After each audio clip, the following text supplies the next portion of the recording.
Hello everyone, my name is Bhavesh Chopor. Today's date is 9th November. The topic of this video is legacy classes in collection.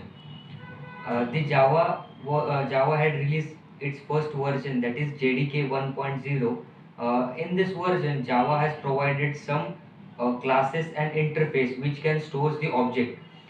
These classes were vector, stack, hash table, properties, and dictionary. Later on, Java released its second version, that is JDK 1.2. So in this new version, the Java introduced the collection framework. The previous classes needed to be the re-engineered into this new version.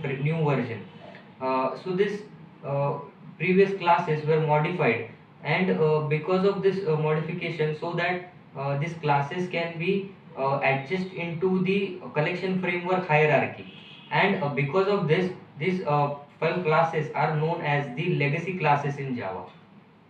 As per the hierarchy of this collection, the iterable is a parent interface for all the collection. Then the collection interface extends the collection framework implements the iterable class, then iterable interface. Then again it is it have three sub classes like list, set, and queue.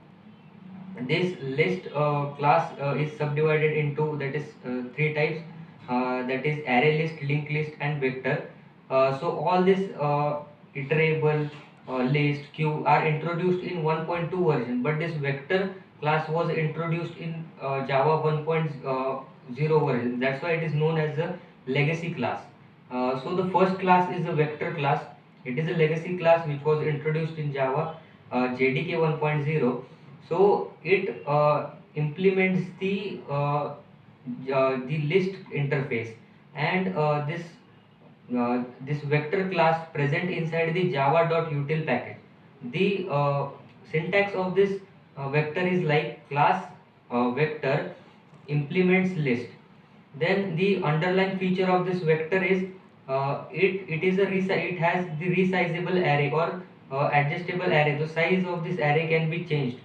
Then next is a stack. The stack extends the vector class.